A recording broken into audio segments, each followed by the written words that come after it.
This episode's topic, heparin. Heparin, the anticoagulant, the blood thinner that has been used for a long time.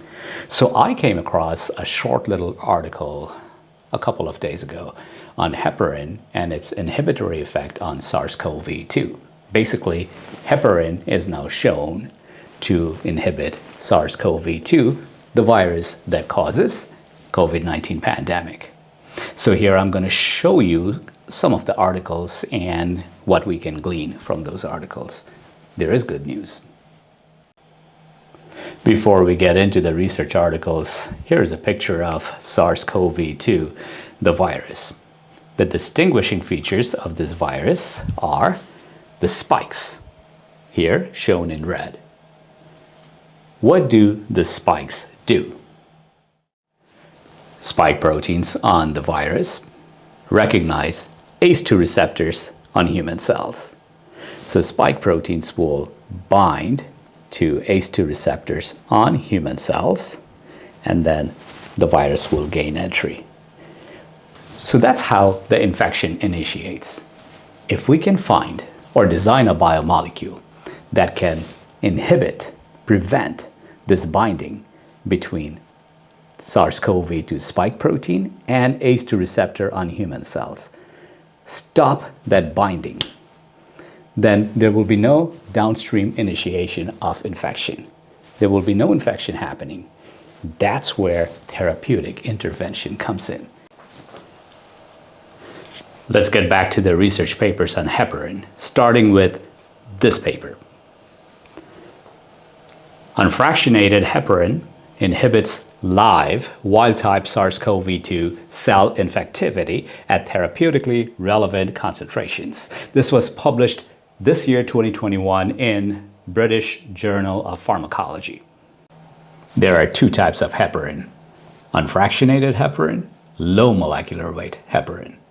Now let me paraphrase the key findings of this research paper.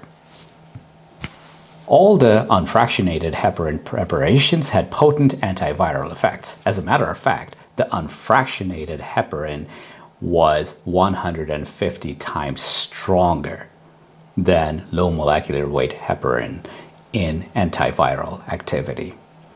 They observed that heparin binds and destabilizes the spike protein, and furthermore, they show heparin directly inhibits the binding of spike protein to the human ACE2 receptor. They go on to conclude that further clinical investigations are needed with unfractionated heparin as a potential treatment for patients with COVID-19. To reiterate then, heparin has the power to destabilize the spike protein structure, and it has antiviral activity. Let's first look at the antiviral activity, and I'm going to show you a visual here taken from another paper. The journal is Carbohydrate Polymers, and it will be published, the print version will be published on the 15th of this month. The title is Comprehensive Landscape of Heparin Therapy for COVID-19, and if I can go to the visual right here. So you can see the human cells right there with ACE2, the major receptor, and HSPG, it's a co-receptor of the spike protein. What do we see here?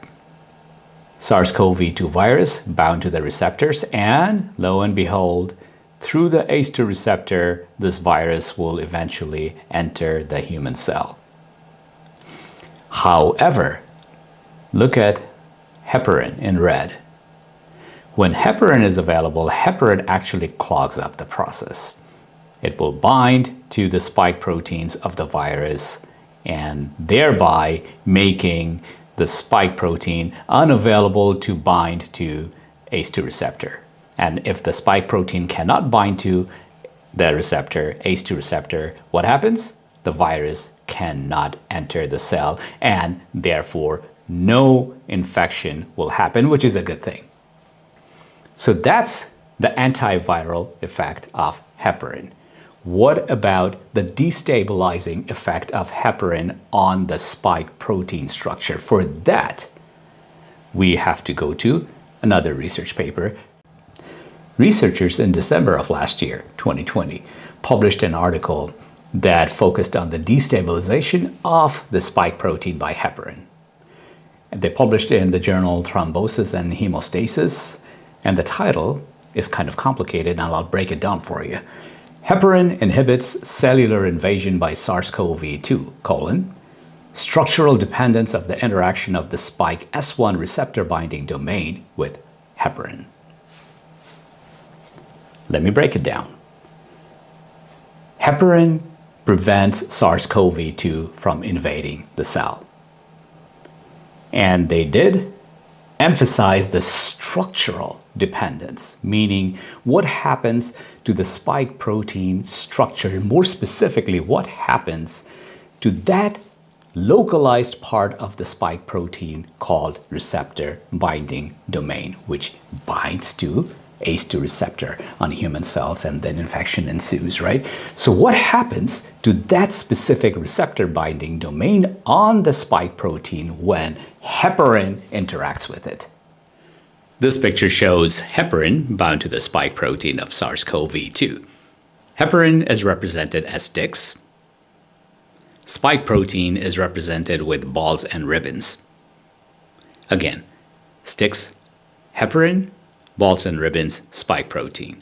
When heparin binds to the spike protein, there is a conformational change that happens down here and up there, the yellow regions of the ribbons. What is a conformational change? Well, basically, it's a change in the 3D shape of the spike protein. What does it lead to? A conformational change leads to destabilization of the spike protein. So what did I learn? I learned that heparin has anticoagulant activity, anti-inflammatory activity, and now antiviral activity against SARS-CoV-2. One last word. We have vaccines available. More will be coming online. Hopefully we'll get vaccinated sooner rather than later. But in addition to vaccines, we also need therapeutic intervention. We can repurpose heparin exactly for that kind of therapeutic intervention. That's it. Stay inspired. Stay safe.